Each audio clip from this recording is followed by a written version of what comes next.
नमस्कार, मी मनाली. आपण पाहताय न्यूज 18 लोकमत आणि आता पाहणार आहोत 25 मिनिटात 50 बातम्यांचा आढावा. राज्यभरातल्या पावसासंदर्भातल्या बातम्या.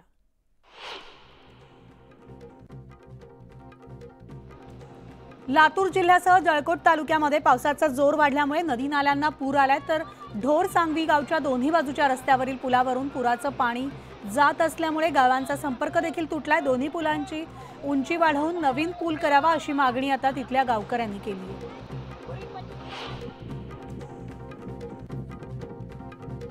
दारणा आणि भावली धरण पाणलोट क्षेत्रामध्ये दमदार पावसामुळे नांदूर मधमेश्वर धरणातून गोदावरी नदीत विसर्ग सोडण्यात आलाय आणि त्यामुळे गोदाकाठ परिसरातील नागरिकांनी समाधान व्यक्त केले.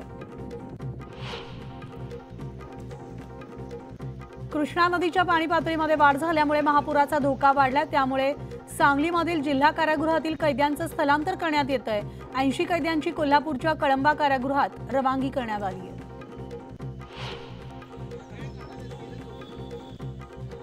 कृष्णा नदीला महापुरानं वेढा घातला असून तरीही काही तरुण जमावबंदीचे आदेश झुगारून कृष्णा पात्रात पोहण्यासाठी गेले. तरुणांनी केलेली स्टंटबाजी त्यांच्याच चांगलीच अंगलट आली असून पाण्याच्या प्रवाहात हे तरुण वाहून जात होते. हा प्रकार लक्षात येताच स्थानिकांनी नदीत झेप घेऊन त्यांचा जीव वाचवलाय.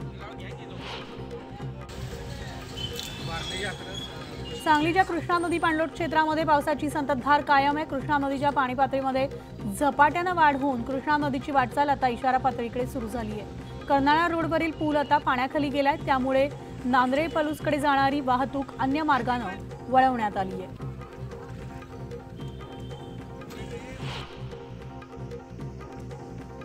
नवापूर तालुक्यासह चिंचपाडा परिसरात जोरदार पावसानं हजेरी लावली. त्यामुळे सुरत भुसावळ रेल्वे मार्गावरील मातीचा भराव वाहून आल्यानं मालगाडी रेल्वे रुळातील मातीत खचली आहे.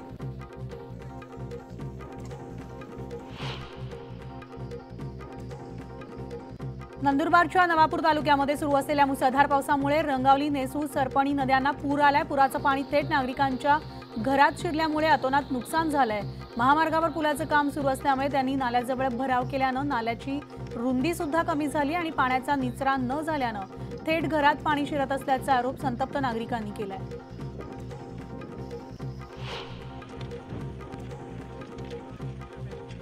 नंदुरबारमध्ये अतिवृष्टीचा फटका सुरत भुसावळ रेल्वे मार्गाला बसलाय. कोळदा चिंचपाडा दरम्यान रेल्वे रुळावरून पाणी वाहत असल्यानं रेल्वेची वाहतूक बंद करण्यात आली, तर गेल्या 4 ते 5 तासांपासून रेल्वेची वाहतूक बंद झाली आहे.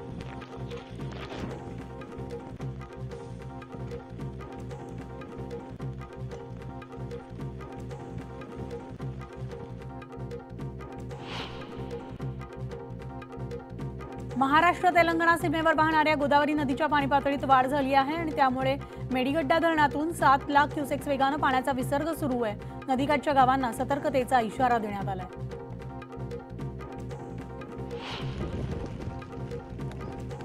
गडचिरोलीच्या काही भागामध्ये पूरपरिस्थिती ओसरलेली असली तरी जिल्ह्यातले अनेक मार्ग बंद आहेत. भामरागड तालुक्याचा अजूनही संपर्क तुटलेला आहे, तर पर्लकोटा नदीवरील मोठा पूल पाण्याखाली असून प्राणहिता नदीच्या पाणी पातळीत सुद्धा वाढ झाल्यानं सतर्कतेचा इशारा देण्यात आला.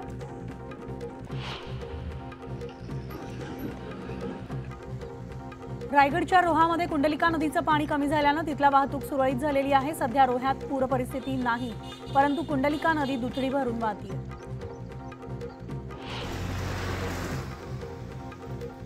रत्नागिरीमध्ये सुरू असलेल्या अतिवृष्टीमुळे काही ठिकाणी झाडं उन्मळून पडली आहेत आणि काही ठिकाणी विजेचे खांब कोसळले आहेत. त्यामुळे त्या संपूर्ण दापोली तालुका गेल्या 2 दिवसांपासून अंधारात आहे. महावितरणाचे अधिकारी उत्तरं देण्यास टाळाटाळ करत असल्यामुळे नागरिकांनी संताप व्यक्त केला आहे.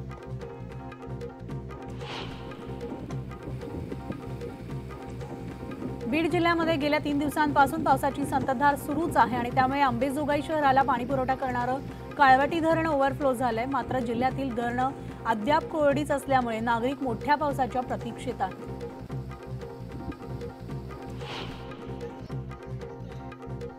सातारा जिल्ह्याच्या पश्चिम भागामध्ये कोसळणाऱ्या मुसळधार पावसामुळे जिल्ह्यामधील धबधबे आणि पर्यटनस्थळं पर्यटकांसाठी तात्पुरती बंद करण्यात आली आहेत. जिल्ह्याला रेड अलर्ट असताना पर्यटनस्थळी कोणतीही अनुचित घटना घडू नये यासाठी सुरक्षिततेच्या कारणास्तव प्रशासनानं हा निर्णय घेतलाय.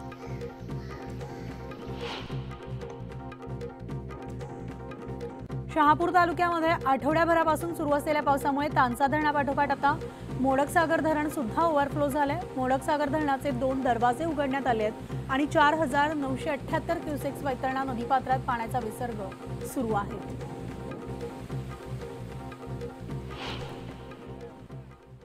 आणि यानंतर आता एक ब्रेकिंग बातमी येते। पाकिस्तानात जाऊन लग्न करून आलेल्या सनम खान प्रकरणात मोठा ट्विस्ट आलाय। पोलिसांनी सनम खान हिला अटक केल्यानंतर आता तिनं ज्या डिजिटल आधार केंद्रावरून बनावट कागदपत्र बनवली त्या लोकमान्य नगर येथील डिजिटल केंद्रावर पोलिसांनी धाड टाकलेली आहे आणि डिजिटल आधार केंद्राचा मालक जसवंत राठोड याला पोलिसांनी ताब्यात घेतलंय। तर या जसवंत राठोड आणि त्याचे वडील राठोड यांच्याशी बातचीत केली आमचे प्रतिनिधी अजित मांढरे यांनी।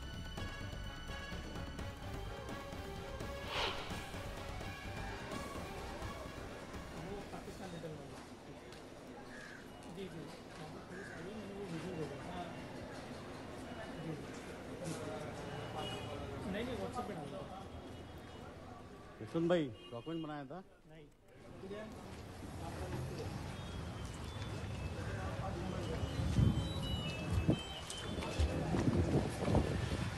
यशवंत 20,000 रुपया लेके कोई डॉक्यूमेंट बनाया था? नहीं, मैंने कुछ नहीं बनाया। दादा तुम्ही काय असेल ना पोलीस येऊन करा, तुम्ही काय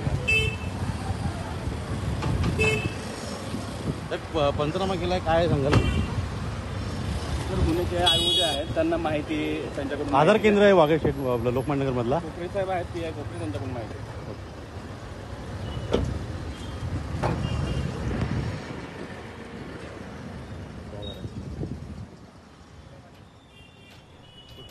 तर सनम खान प्रकरणी आता मोठा ट्विस्ट समोर येतं। डिजिटल केंद्रावर पोलिसांनी धाड टाकलेली असून आधार केंद्राचा मालक पोलिसांच्या ताब्यात आहे। बनावट कागदपत्र प्रकरणी ही कारवाई करण्यात आलेली आहे।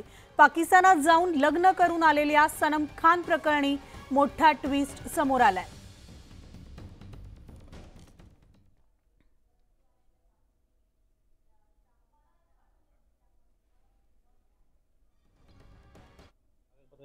पाकिस्तानात गेली होती, या प्रकरणी पोलिसांनी तिला अटक केलेली आहे आणि यानंतर आता पोलिसांनी तिने ज्या ठिकाणी बनावट आधार कार्ड आणि बाकी डॉक्युमेंट बनवले होते त्या ठिकाणी धाड टाकलेली आहे।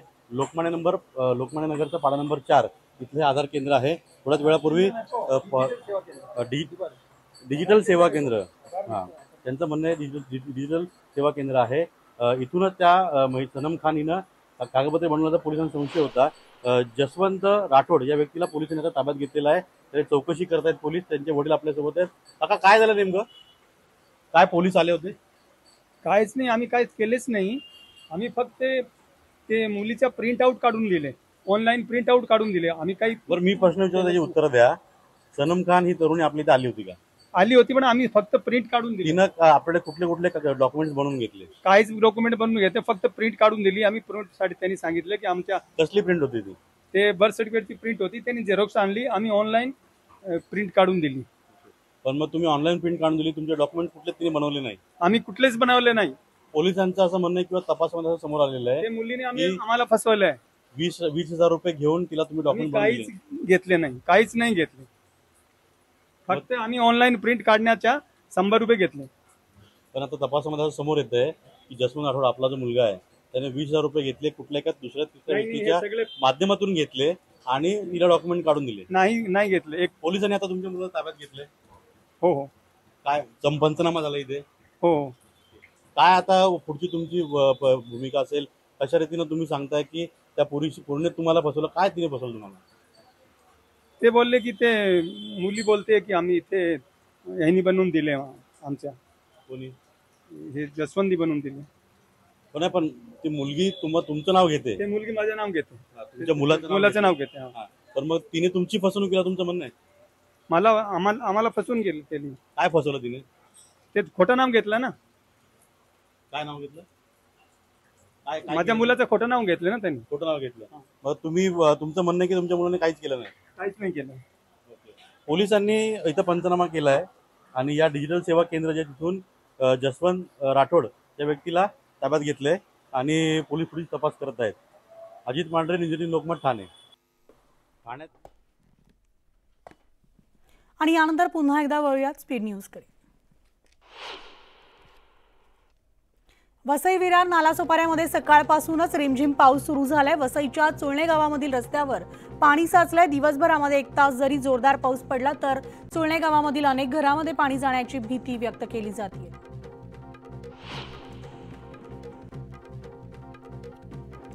वर्ध्याच्या आर्वी तालुक्यामधील धाम प्रकल्प ओव्हरफ्लो झालाय, तर धाम प्रकल्पामधून मोठ्या प्रमाणात विसर्ग सुरू असून नदीकाठच्या गावांना सतर्कतेचा इशारा देण्यात आलाय।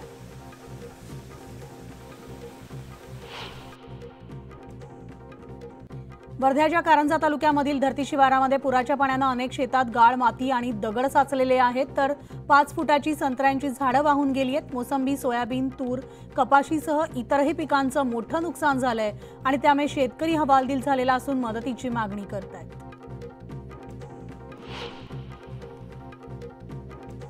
पुण्यामधील मुसळधार पावसाने एकता नगर भागातील नागरिकांच्या घरात पाणी शिरले। अनेकांचे संसार पाण्याखाली गेलेत। पूर ओसरल्यानंतर घरात फक्त चिखल दिसल्यामुळे महिलांचे अश्रू अनावर झालेत। दरम्यान लवकरात लवकर नुकसान भरपाई मिळावी अशी मागणी महिलांनी केली आहे।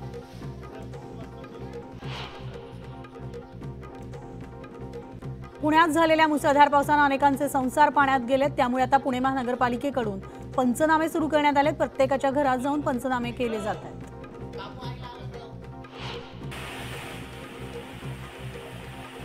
मुळशी तालुक्याला पावसानं चांगलंच झोडपलंय, तर अंधेचे कुडेलवाडी ते मांदेडे रत्तवाडी रस्ता पावसात वाहून गेलाय। अनेक ठिकाणी रस्त्यावर मातीचा गाळ आलाय। दत्तवाडी येथील पुलाला संरक्षण भिंत नसल्यामुळे धोका निर्माण झालाय।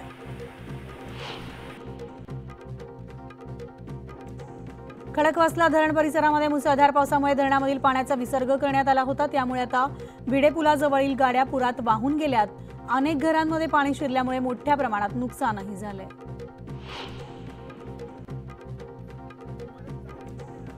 पुण्यामधील नुकसानग्रस्त भागाची केंद्रीय राज्यमंत्री आणि पुण्याचे खासदार मुरलीधर मोहोळ यांनी पाहणी केली। खडकवासला धरणातून 55,000 क्युसेक्स पाणी का सोडलं? पाणी सोडताना महापालिका आणि पाटबंधारे विभागामध्ये ताळमेळ का नव्हता याची चौकशी केली जाईल असं खासदार मुरलीधर मोहोळ यांनी म्हटलंय। कोल्हापुरामधील पूरग्रस्तांबाबत सरकारला गांभीर्य नाही। आम्ही सांगितल्यानंतर प्रशासनानं पूर नियोजनाची बैठक घेतली आणि तरी अजूनही मदत दिली नसल्याचं म्हणत सतेज पाटलांनी सरकारवर निशाणा साधलाय। तर विरोधी पक्ष म्हणून आम्ही कर्नाटकच्या मुख्यमंत्र्यांना भेटून अलमट्टी धरणातून पाणी सोडायला सांगितलं नसतं तर अर्ध कोल्हापूर पाण्यात बुडालं असतं अशी सुद्धा टीका सतेज पाटलांनी केली आहे। भाजप नेते चंद्रकांत पाटील आज पुणे दौऱ्यावर आहेत। त्यांनी पूरस्थितीचा आढावा घेतला असून नुकसानग्रस्त नागरिकांशी संवाद साधलाय।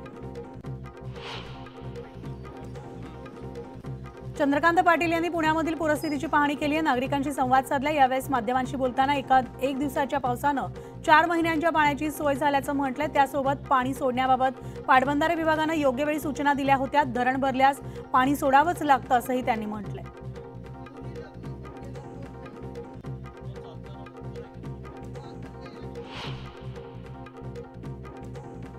महाराष्ट्रातील काँग्रेसचे खासदार राज्यातील पूर परिस्थितीच्या मुद्द्यावर विरोधी पक्षनेते राहुल गांधी यांची भेट घेणार आहेत आणि महाराष्ट्रातील पूर परिस्थितीच्या मुद्द्यावर केंद्र आणि राज्य सरकारचं लक्ष वेधून घेणार असल्याचं जालन्याचे खासदार कल्याण काळे यांनी म्हटलंय।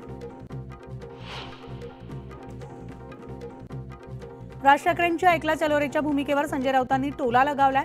लोकसभेमध्ये पाठिंबा दिल्यानंतर महिनाभर फिरले आणि काही लोक बोलतायत एक आणि करतायत दुसरंच असं म्हणत संजय राऊतांनी राज ठाकरेंवर निशाणा साधलाय। मनसेनं आगामी विधानसभेमध्ये स्वबळाचा नारा दिलाय, तर शालेय शिक्षण मंत्री दीपक केसरकरांनी यावर प्रतिक्रिया दिली आहे। राज ठाकरेंचे शिंदे फडणवीसांसोबत चांगले संबंध आहेत। विशेष म्हणजे राज ठाकरे आमच्या विचारांचे आहेत आणि त्यांच्याशी बोलणं झालं की मतपरिवर्तन होईल असं देखील दीपक केसरकर यांनी म्हटलंय। अनिल देशमुखांचे पुत्र काटोल मतदारसंघातून निवडणूक लढणार आहेत ही बातमी आल्यामुळे त्यावरून लक्ष भरकटवण्यासाठी अनिल देशमुखांनी फडणवीसांवर खोटे आरोप केलेत अशी टीका आशिष देशमुख यांनी केली आहे। जर देशमुखांच्या पेनड्राईव्हमध्ये काही असेल तर त्यांनी ते जनतेसमोर आणावं, नाहीतर फॅशनेबल नेता म्हणून फक्त ट्रेंड चालवावा असा टोला सुद्धा अनिल देशमुखांना लगावलाय। तर अनिल देशमुख यांनी उपमुख्यमंत्री देवेंद्र फडणवीस यांच्यावर आरोप केल्यामुळे नागपुरातील भाजप कार्यकर्ते आक्रमक झाले। भाजपच्या कार्यकर्त्यांनी अनिल देशमुख यांची गाडी अडवण्याचा प्रयत्न केला। अनिल देशमुख काल रात्री कार्यक्रमाला जात असताना भाजप कार्यकर्त्यांनी त्यांच्या विरोधात घोषणाबाजी करत गाडी अडवण्याचा प्रयत्न केलाय। भाजपचं आजपासून मिशन विधानसभा सुरू झालंय. पूर्व विदर्भामधील 6 जिल्ह्यांमधील विधानसभा मतदारसंघाची आज आढावा बैठक होणार आहे. तर विधानसभा निवडणुकीसाठी उमेदवारांची चाचपणी केली जाते. आगामी निवडणुकीच्या पार्श्वभूमीवर आता नाशिकमध्ये ठाकरे गटाकडून चाचपणी सुरू आहे. ठाकरे गटाचे नेते रवींद्र मिर्लेकर यांनी आढावा बैठक घेतली आणि यावेळी जिल्ह्यातील सगळ्या 15 मतदारसंघातील आढावा घेतला जातोय आणि ठाकरे गट नाशिकमधील 5 ते 6 जागांवर क्लेम करणार असल्याची माहिती मिर्लेकर यांनी दिली. आमदार अपात्रतेबाबत शिंदेंच्या शिवसेनेनं पुन्हा हायकोर्टात धाव घेतली आहे. राहुल नार्वेकरांच्या निर्णयाला आव्हान देत उद्धव ठाकरेंच्या आमदारांना अपात्र करण्याची मागणी भरत गोगावलेंनी केली आहे. मात्र तर ठाकरे पक्षानं तातडीच्या सुनावणीवर आक्षेप घेतला आणि या प्रकरणी 6 ऑगस्टला सुनावणी घेण्याचं निश्चित करण्यात आलं. तर नीती आयोगाच्या बैठकीपूर्वी मुख्यमंत्री एकनाथ शिंदे आणि दोन्ही उपमुख्यमंत्र्यांमध्ये रात्री उशिरा चर्चा झाली. त्यानंतर आज मुख्यमंत्री शिंदे दिल्ली दौऱ्यावर असणार आहेत. उद्या होणाऱ्या नीती आयोगाच्या बैठकीला ते हजेरी लावणार आहेत. दिल्ली दौऱ्यामध्ये मुख्यमंत्री भाजपमधील वरिष्ठ नेत्यांची भेट घेण्याची सुद्धा शक्यता आहे.